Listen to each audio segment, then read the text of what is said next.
Os torcedores se preparam para mais uma partida da seleção na Copa do Mundo. A expectativa é grande. Todos torcem para uma boa apresentação dos jogadores e pela conquista de uma vaga na próxima fase.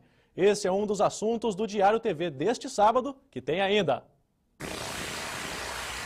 Situação precária. O descaso do poder público com uma obra que era para ser provisória e se tornou definitiva. Os moradores ficam com a saúde ameaçada. Sabor de festa junina. Quando o amendoim e a rapadura se misturam, o resultado é o tradicional pé de moleque. Doce simples, gostoso e barato. E quem são os nossos adversários de amanhã na Copa do Mundo? São os mistérios de um time com jogadores desconhecidos e de nomes complicados. Mark, Scar, Warnes, Warzer. Boa tarde. Uma situação alarmante que coloca em evidência o descaso do poder público com a população mais pobre da cidade. Um abrigo que era para ser provisório se tornou definitivo. Dezenas de famílias no Jardim Lair estão vivendo em situação precária, comprometendo a saúde e a dignidade. Uma medida emergencial que deveria durar 15 dias, mas já se estende por 5 anos. Esse trecho do Jardim Lair é considerado área de risco. No começo do ano, 2 casas foram demolidas depois de fortes chuvas. Em 2001, pelo mesmo motivo, 7 famílias foram retiradas pela prefeitura. Vemos com a mudança na chuva, inclusive chegou todos os móveis molhados. Tivemos uma esperança de ter um lugar melhor. Infelizmente, nada foi cumprido e a gente está na espera. Elas foram trazidas para esse local no fim da rua Guarapiranga, onde foram construídos cômodos como este. Aqui, cerca de 30 pessoas dividem um mesmo banheiro. Quem mora no lugar diz que agora os riscos são outros. Corre água, a umidade do chão, tem barata, tem ratos e chove também pelo telhado que eles colocaram, as madeiras já foi reaproveitado de onde que veio, pela prefeitura. O meu bebê, ele fica muito doente, quarta-feira ele foi operado, essa umidade da casa, ele não pode porque cada operação, né? À noite fica muito frio, ele sente muito frio. Por cima do chão batido de terra, um improviso. Nós coloquemos o tapete porque é muito frio dentro da casa. Inclusive quando chove, chove tudo lá dentro. As crianças ficam doentes, já teve até crianças internadas no hospital. Inclusive minha menina também ficou com pneumonia, bronquite, laringite, teve internado 15 dias no sul por causa dessa friagem. Famílias numerosas que disputam um espaço apertado. É uma cortina de tecido que separa a cama do botijão de gás. É um documento que, por enquanto, aproxima essas pessoas do sonho de uma moradia melhor. Eles falaram que a gente ia ter uma renda, assim, né, para a gente poder construir a casa, que a gente ia pagar uma taxa mínima. E até agora, eles não deram satisfação de nada. A gente já assinamos papéis em cartório e até agora nada. E todo mundo aqui trabalha, a gente mora em barraco, mas todo mundo trabalha. A gente quer pagar o que seja, não o que esteja no nosso alcance. Nós queremos casa, não queremos nada de graça, só que nós queremos, sabe o quê? Uma moradia digna. De acordo com a assessoria de imprensa da Prefeitura, as famílias já estão incluídas em programas habitacionais da Secretaria de Cidadania. Em Suzano, uma pessoa morreu e 2 ficaram feridas numa briga em um bar no distrito de Palmeiras durante a madrugada de hoje. De acordo com a polícia, o ajudante-geral Giovanni Marcos Magalhães, de 22 anos, foi morto depois de ser baleado por Rogério Cardoso, de 21 anos. 2 menores também foram levadas para a Santa Casa de Suzano e passam bem. Rogério foi preso em flagrante e indiciado por homicídio e lesão corporal. Em instantes, eventos comemoram a imigração japonesa. E ainda, uma receita de dar água na boca. É o pé de moleque. Agora, 12h05, o Diário TV volta já. A colônia japonesa do Alto Tietê comemora amanhã os 98 anos de imigração no Brasil. A partir das 10h30 da manhã deste domingo, tem a tradicional missa campal na Praça dos Imigrantes, no centro de Mogi das Cruzes. Também amanhã, às 8 horas da noite, no Teatro Vasques, tem a apresentação do espetáculo Kabuki, uma dança em que os artistas usam máscaras. Outras informações pelo telefone 4791-2022. A entrada é de graça. Uma receita típica destas juninas une o doce da rapadura com o saboroso amendoim. é o pé de moleque. Fácil, fácil e barato, ele é a sensação das crianças nas festas juninas. Para dona Eni, cozinhar não tem segredo, ela faz tudo parecer fácil. No preparo do pé de moleque, são 3 ingredientes apenas. Uma barra de rapadura, menos de meio copo de leite e 300 gramas de amendoim. Simples, rápido e barato. Essa receita vai ficar em R$ 3,20, nada mais. E é uma delícia. É cheiro de festa junina. Primeiro o leite e a rapadura vão para a panela. É preciso aguardar que ela se dissolva toda. Isso leva cerca de 10 minutos. Já derreteu completamente. Ó, tá completamente derretido. Nós vamos desligar e vamos começar a bater. Se tá com pressa, põe uma bacia de água que ela vai esfriando e vai derreter, vai mais durinha. Ó. Enquanto isso, dona Eni usa manteiga para untar essa superfície em mármore, onde o doce será despejado. Quando a rapadura já está totalmente dissolvida, ela mexe com a colher de pau fora do fogo. Aí chega a hora do amendoim. Dona Eni mistura bem e coloca sobre o mármore, espalhando o doce. Tá aí, o doce está pronto e durante o preparo, eu e a dona Eni, a gente ficou conversando sobre qual seria a origem do pé de moleque. De onde que veio, né? De onde veio. E a gente chegou à conclusão que pelo menos nós duas não sabemos, né, dona Eni? Não, nada escrito. Olhamos até no dicionário e não tinha nada. Eu digo que é mineiro.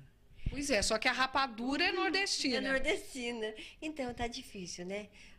É difícil mesmo, mas que é brasileiro, é. Aos poucos, os triângulos de pé de moleque vão enchendo o prato. Fica quase irresistível.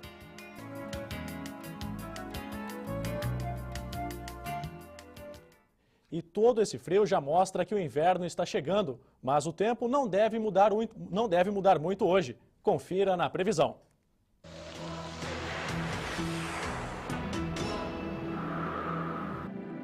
O sábado amanheceu com neblina e o sol aparece entre nuvens. O resto do dia deve ser nublado e as temperaturas vão ter uma pequena queda. Nas cidades da região, as máximas não passam dos 23 graus. Em instantes, o esquema policial para garantir a segurança durante o Jogo do Brasil em Mogi das Cruzes. E ainda, torcedores acertam os últimos detalhes para assistir mais uma partida da seleção na Copa. Agora, 12h11, o Diário TV volta já. Amanhã o Brasil entra em campo para mais uma partida da Copa do Mundo. Aqui no Alto Tietê, famílias e amigos acertam os últimos detalhes para garantir a comemoração. O condomínio, a entrada das casas, tudo verde e amarelo. Mas é nesta garagem que os amigos de Vanderlei vão se reunir em frente a este telão para torcer pelo Brasil. A gente pegou as cadeiras aqui do condomínio, o telão é de um amigo emprestado, a caixa de som é da minha televisão e vai juntando todo mundo aqui para montar aqui na minha casa. Estamos esperando agora para o Brasil e Austrália numa média de 100 pessoas aqui. O combustível da festa está cuidadosamente guardado nesta geladeira, que não pode ficar vazia em época de Copa do Mundo. A geladeira já está abastecida, mas cada convidado aqui amanhã tem que trazer no mínimo 2 caixas de cerveja e mais uma picanha.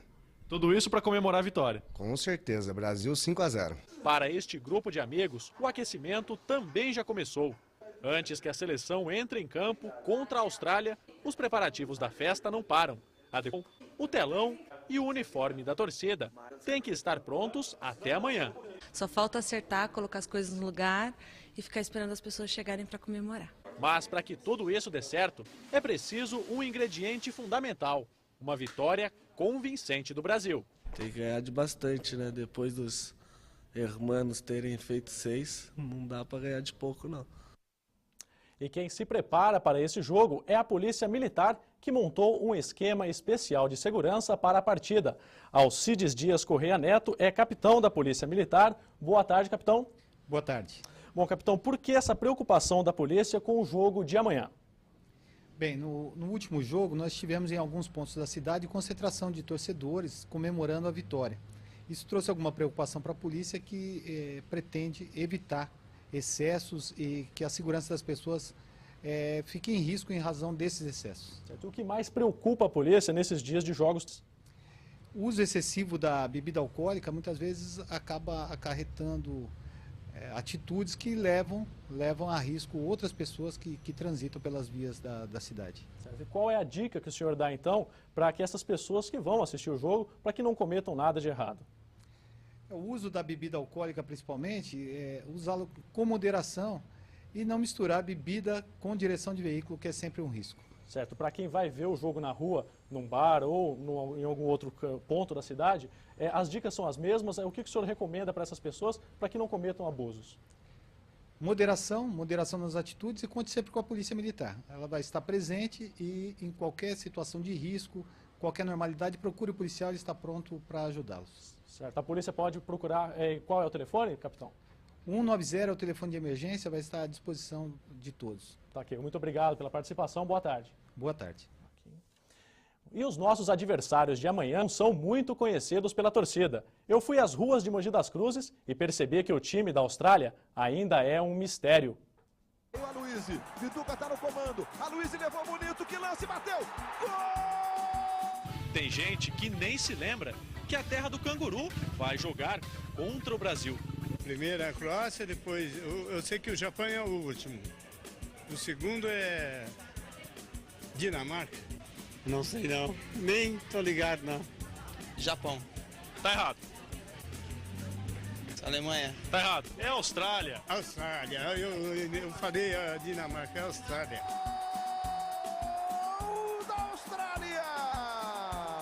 A Austrália é o nosso segundo adversário na Copa. Mas será que as pessoas sabem onde fica esse país? Não. Não sei.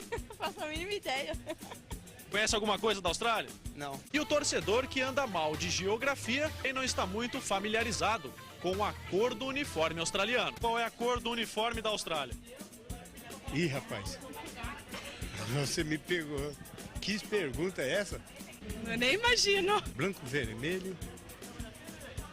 Tem uma outra corzinha lá, mas já ficou também passando. O senhor está completamente errado. É verde e amarelo. Verde e amarelo também? Então tá tudo em casa. O Kaguchi, olha a chance do gol de empate, Kerril. Gol da Austrália! E a escalação da seleção australiana trava a língua de qualquer brasileiro. Mark Scar Warzer. Lucas Neil, Tony Widmer, não imagino, nem sei.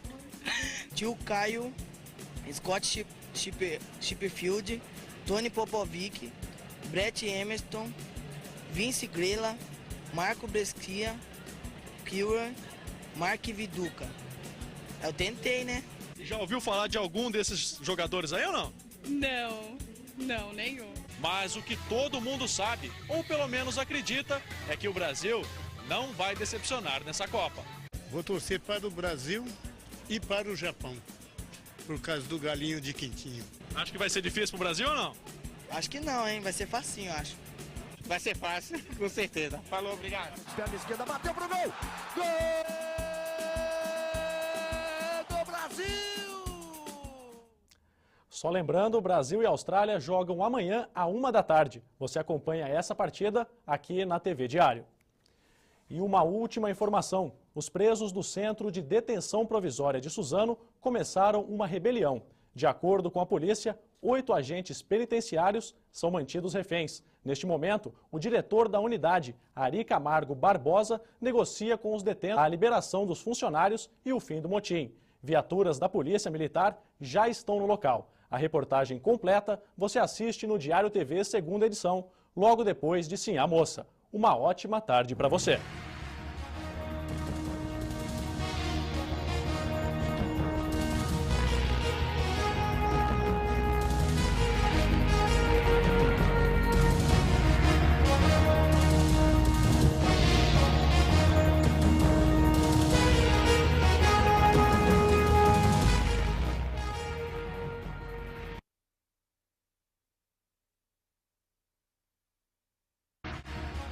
O sábado foi angustiante para quem tem parente no Centro de Detenção Provisória de Suzano. Os presos começaram uma nova rebelião. Funcionários são mantidos reféns. Muitos dos visitantes também não puderam sair da unidade. À espera de notícias, parentes se desesperam na porta do centro. Meu irmão tá com meu sobrinho lá dentro, né? Ele tá com meu sobrinho lá dentro de 2 aninhos. Eu tô desesperada aqui fora. O movimento de carros de polícia e ambulâncias deixava quem estava do lado de fora ainda mais apreensivo. E tem ainda as notícias da Copa. A Itália empata e Portugal garante vaga na próxima fase. Aqui no Alto Tietê tem competição para escolher as melhores decorações sobre o Mundial. Os jurados vão avaliar a criatividade, originalidade e beleza das 50 ruas inscritas.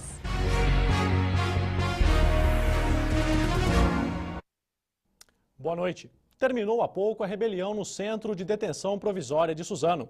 Os reféns e parentes de presos que estavam na unidade já foram liberados. A repórter Lenina Veloso tem outras informações.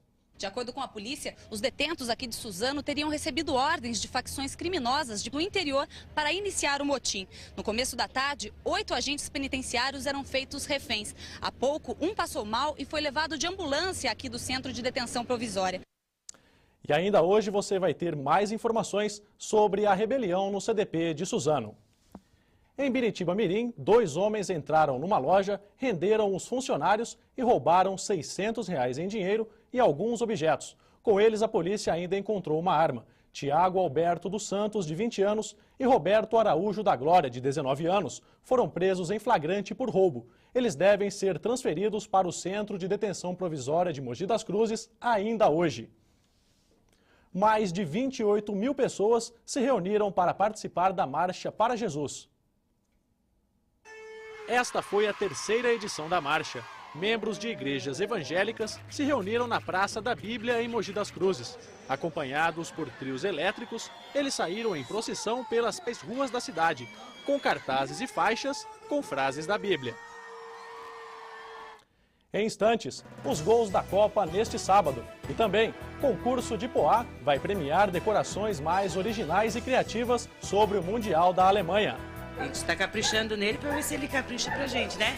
O Brasil. O Diário TV volta já.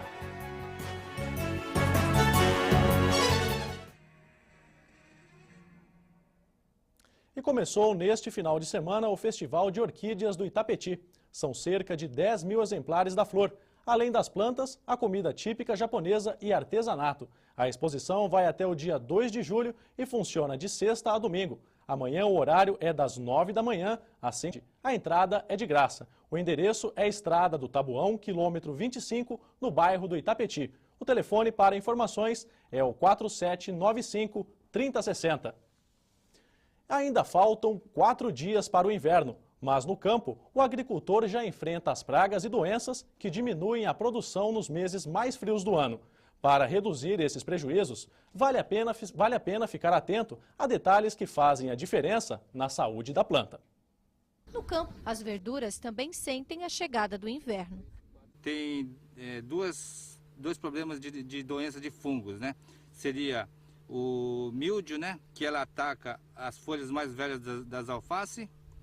E tem o problema da esclerotínia, que ataca as folhas mais velhas, mas ela compromete a planta toda. Os fungos atacaram 20% da produção de folhosas neste sítio em Mogi das Cruzes. As alfaces lisas têm contato mais direto com o solo e por isso foram as mais prejudicadas. Agora no inverno, né, é inviável fazer o tratamento do solo porque o consumo de alfaces, né, folhosas é menor. Nesta outra plantação, o problema está nos pulgões. Ela acaba sugando a seiva da planta e acaba até prejudicando. E para mim é muito pior ainda, porque ela é um inseto tão minúsculo que na hora de você fazer a higienização, porque a minha salada é pronta para consumo. Então a dificuldade que eu tenho para fazer essa manipulação. Mas o maior prejuízo está nas estufas de pimentões. A metade da produção foi atacada por um outro tipo de fungo, o oídio, que também amarela as folhas, faz o caule perder a força e diminui o ciclo de vida útil da planta. No inverno, como a evaporação é pequena, você pode diminuir bastante a água. E outra coisa é nunca irrigar durante a noite, porque durante a noite já está frio, você faz a irrigação, você vai esfriar mais a terra ainda. Fazendo a preparação direita da terra, com a adubação correta, através de uma boa análise de solo e tudo mais, colocando a quantidade correta, você consegue ter uma planta mais resistente, mais saudável, que vai ficar menos sensível a doenças e pragas. E os produtores têm mesmo do que reclamar. O preço das verduras caiu em maio, 22% em relação ao mês anterior. Elas também estão 19% mais baratas se comparadas a maio do ano passado. E o frio parece que não vai dar uma trégua para o produtor. As nuvens aparecem amanhã e a temperatura cai. Veja como fica o tempo.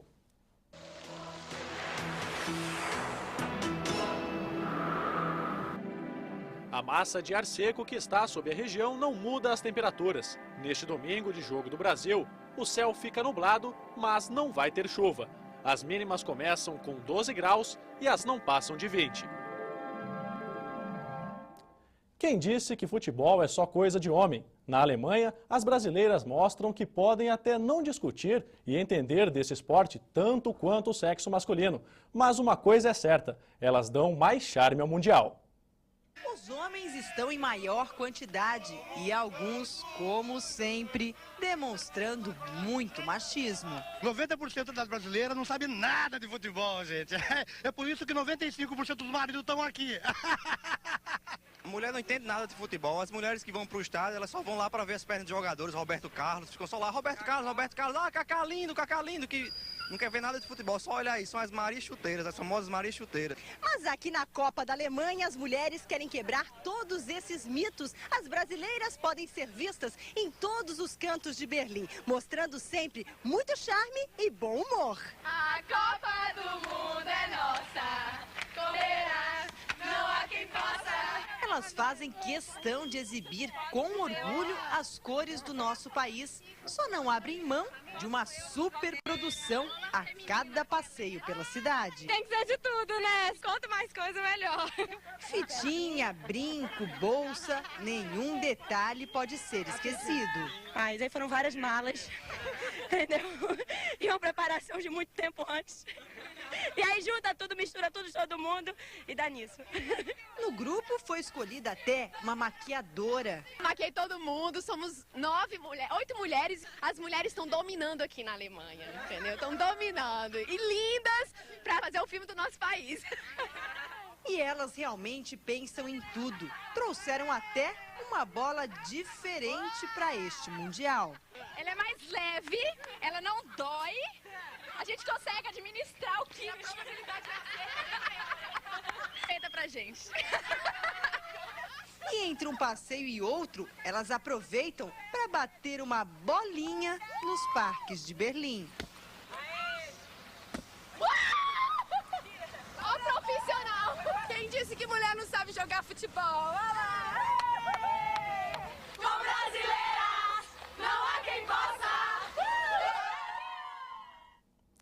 Agora os gols da Copa do Mundo neste sábado. A seleção portuguesa está classificada para a segunda fase do Mundial. No jogo da manhã, Portugal venceu o Irã por 2-0. Deco, brasileiro naturalizado português, recebe fora da área e bate forte no ângulo do goleiro iraniano.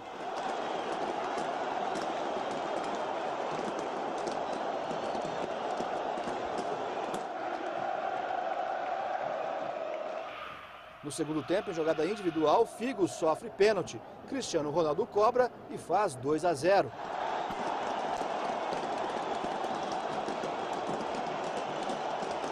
Pelo grupo E, a estreante Gana quebrou o favoritismo da República Tcheca. Jan abre o placar no primeiro tempo.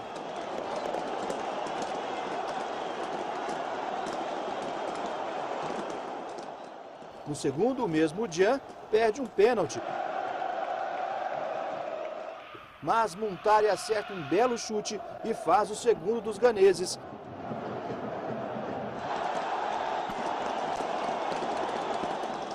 E a classificação na chave E fica embolada. Pelo mesmo grupo jogaram Itália e Estados Unidos. Os italianos marcam primeiro com Gilardino de cabeça. Na jogada aérea norte-americana, Zaccardo corta mal e faz contra. Empata o jogo. final, Itália 1, Estados Unidos 1. O Brasil faz amanhã na Alemanha sua segunda participação na Copa contra a Austrália. Em São Paulo, o torcedor se prepara lotando o maior centro de comércio popular da cidade. Olhando assim, até parece que estamos no meio da torcida do Brasil. Mas este é só o lugar onde os torcedores se preparam para os jogos. Quero a camiseta, chapéuzinho, tudo da torcida. Pela região da 25 de março, passa um público suficiente para encher uns 10 estádios por dia. Todo mundo comprando. E para ganhar da concorrência... Muito barulho, o Brasil ganhar. Os camelôs se multiplicam. Quem não aderiu às cores da seleção reconhece. Nessa época de Copa, tá vendo coisa de Copa mesmo. Nas lojas, seções inteiras, só de artigos da Copa. Uma tentação para o seu Edivaldo, recém-chegado do Maranhão. Tem lenço, tem balão, bandeira, fita, eu não sei o que é isso aqui, a toalha. A mercadoria chega todo dia. É que fabricantes e vendedores não querem deixar os estoques cheios e correr o risco de que tudo fique encalhado depois se o Brasil for eliminado. A produção acompanha o humor do torcedor.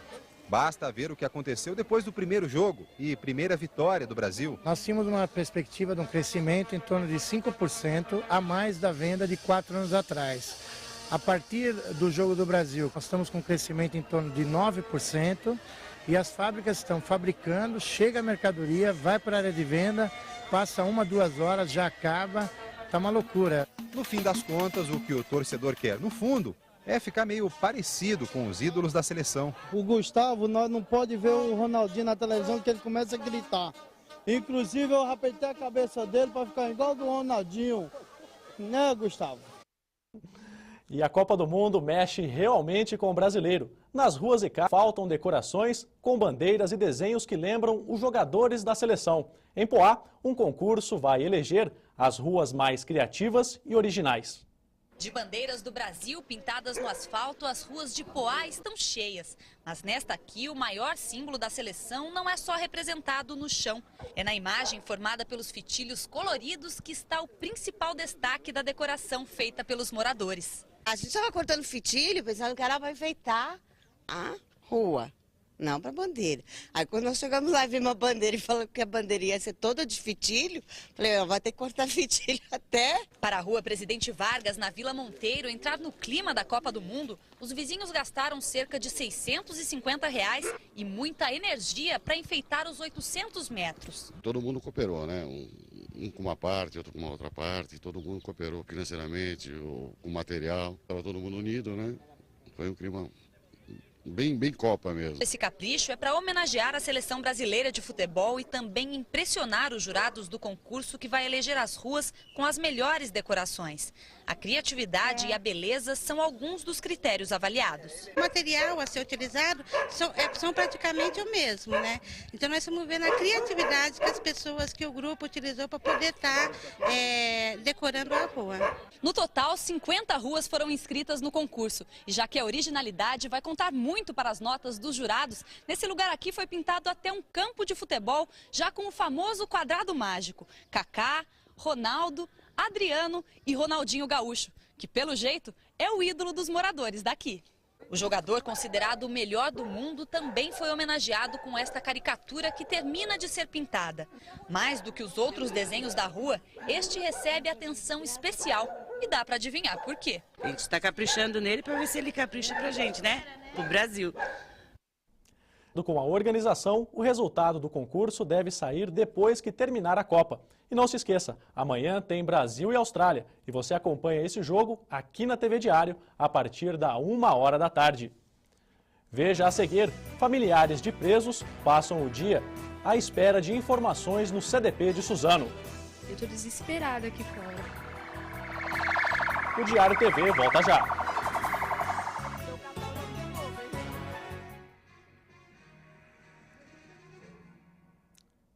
Além de Suzano, houve rebeliões em outras unidades prisionais do estado. Na FEBEM do Tatuapé também teve tumultos. Os menores provocaram incêndios na unidade durante todo o dia. Seguranças correram para evitar fugas e destruição. Quando as mangueiras foram ligadas, o fogo já atingia 5 prédios da FEBEM Tatuapé. Infratores queimaram colchões, incendiaram quartos e usaram cordas feitas de lençóis para chegar ao telhado. Em uma das alas, havia parentes de internos quando o tumulto começou. Em outra, funcionários foram feitos reféns. A rebelião foi controlada com a chegada do batalhão de choque da PM. Motins também foram registrados em presídios de São Paulo. Segundo agentes penitenciários, presos se rebelaram para protestar contra o isolamento do chefe e de um bando criminoso no interior do estado. De ontem para hoje, foram pelo menos 9 rebeliões. Na penitenciária de Tirapina, região de São Carlos, o motim terminou por volta das 11 da manhã. Os rebelados queimavam parte do prédio quando policiais chegaram de helicóptero e libertaram 3 reféns. Um preso foi morto por rivais. 2 horas depois, começaram os tumultos na Grande São Paulo. Em São Bernardo do Campo, guardas ameaçaram atirar da muralha. Os presos dominaram os pavilhões. A PM cercou o prédio. Um caminhão foi atravessado em frente à portaria principal. As visitas foram canceladas. Em Parelheiros, na zona sul da capital, os presos protestaram contra transferências que deveriam acontecer neste sábado. Em frente à portaria de um dos pavilhões, este grupo fez uma barricada com móveis e botijões de gás. Dentro do presídio, os rebelados se movimentavam livremente. 2 foram para o telhado, onde outros já dominavam 2 torres. A Secretaria da Administração Penitenciária disse que a situação está sob controle nos presídios da Grande São Paulo. Mas, por causa dos tumultos, a segurança foi reforçada. E o dia foi de desespero para os parentes dos presos que aguardavam por notícias na porta do CDP de Suzano. Pelo menos 260 visitantes não puderam sair da unidade. O motim começou por volta das 11 horas da manhã. Parentes dos detentos que estavam na fila da visita tiveram de sair do CDP. A gente estava na fila, aí a funcionária foi e falou que a gente não podia entrar porque a cadeia já tinha virado, o raio 1, né? Tinha virado. Aí a gente saímos para fora, viemos embora para cá. A gente já estava lá dentro, já quando a gente já ia passar no revisto. Quando a gente viu barulho lá dentro, a gente saiu. Agora tem que esperar. No início da tarde, carros da polícia e uma ambulância saíram do presídio, mas não há informações. Esta é a 3ª rebelião desse ano no Centro de Detenção Provisória de Suzano, que tem capacidade para 768 presos, mas atualmente está com quase 1.500. De acordo com a polícia, 7 agentes penitenciários são mantidos reféns. Mas quem ficou do lado de fora afirma que visitantes também estão em poder dos presos. Meu irmão tá com meu sobrinho lá dentro, né? Ele tá com meu sobrinho lá dentro de 2 aninhos. Eu tô desesperada aqui fora. O Diário TV termina aqui. Uma boa noite para você e um ótimo domingo.